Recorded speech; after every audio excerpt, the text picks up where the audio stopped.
اعوذ باللہ من الشیطان الرجیم بسم اللہ الرحمن الرحیم ان العزت للہ جميعا، ساری عزت اللہ ہی کے لیے ہے۔ دیکھو، اگر دنیا میں کوئی انسان کی لوگ عزت کرے اور اللہ کے نزدیک اس کی کوئی عزت نہ ہو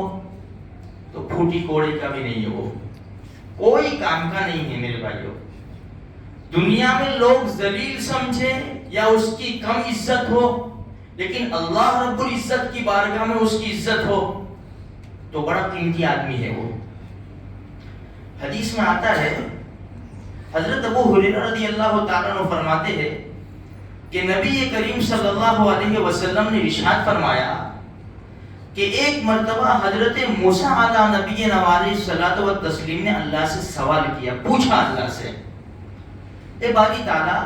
تیرے نزدیک سب سے عزت والا کون ہے؟ بڑا عجیب سوال ہے۔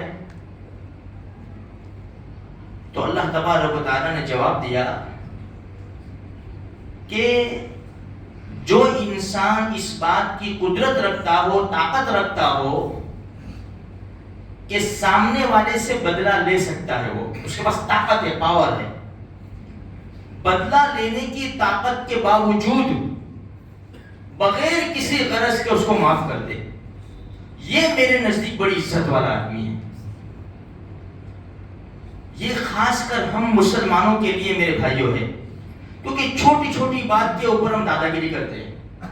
ہم اینٹ کا جواب پتھر سے دینا جانتے ہیں ان لوگوں کو جو کمزور ہیں ان سے، اس لیے کہ آج کا طاقتور کمزور کو کھا جا رہا ہے۔ میرے سے زیادہ طاقتور اگر کوئی ہو تو میں تھوڑی بول سکتا ہوں، یا مجھے ڈر ہو کہ یہ بدلہ لے گا یا مجھے مارے گا، تو میری ہمت اور طاقت نہیں ہے، لیکن مجھے یقین ہے کہ کیا کر سکتا ہے یہ، اس کے ساتھ میرے کو پوری طاقت ہے بدلہ لینے کی اس سے، لیکن میں نے اللہ کے لیے معاف کر دیا۔ تو سب سے زیادہ عزت والا اللہ کے نزدیک یہ ہے میرے بھائیوں، اور جو اللہ کے نزدیک عزت والا ہے وہی کامیاب ہے۔ اس حدیث کی شرح میں ایک بات لکھی ہے علماء کرام نے کہ دیکھو، یہ جو مسئلہ ہے نا وہ ہمارے آپس کا مسئلہ ہے، اپنے خود کا مسئلہ ہو تو ہم معاف کر سکتے ہیں، لیکن جہاں شریعت کا مسئلہ آتا ہے، شریعت کے احکام کا مسئلہ آتا ہے، قرآن کریم نے جن گناہوں کی سزا مقرر کر دی ہے تو کسی کے لیے بھی گنجائش نہیں ہے کہ اس کو معاف کرے۔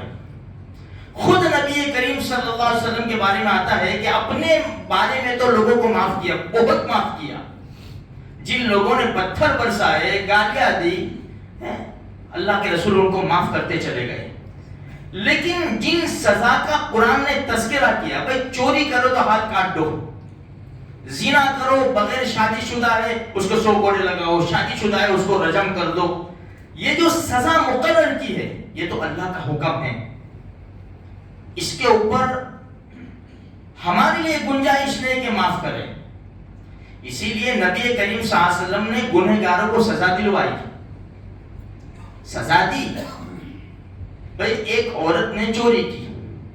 بڑے خاندان کی عورت تھی، تو لوگوں نے کہا کہ یار اس کے ہاتھ کٹیں گے تو خاندان بدنام ہو جائے گا،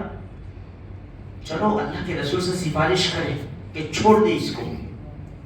لیکن کس کی ہمت کہ اللہ کے رسول کے پاس جائے سفارش کرنے؟ تو مشورے میں یہ طے ہوا کہ حضرت اسامہ اللہ کے رسول کے لاڈلے ہیں، ان کو بھیجا جائے اللہ کے رسول صلی اللہ علیہ وسلم کے پاس۔ تو حضرت اسامہ کو تیار کیا، حضرت اسامہ رضی اللہ تعالیٰ عنہ اللہ کے رسول کے پاس آئے اور وہ عورت کی سفارش کی، بس اتنا کہنا تھا، ہمارے نبی کا چہرہ بدل گیا،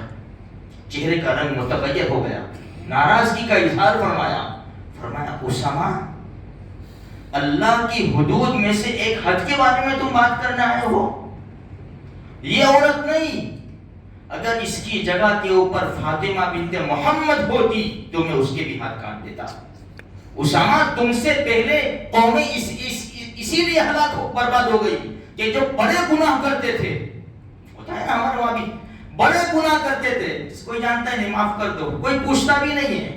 جہاں چھوٹے نے کمزور نے گناہ کر لیا بس سب چل بیٹھے تھے اس کے اوپر۔ تو میرے بھائیوں،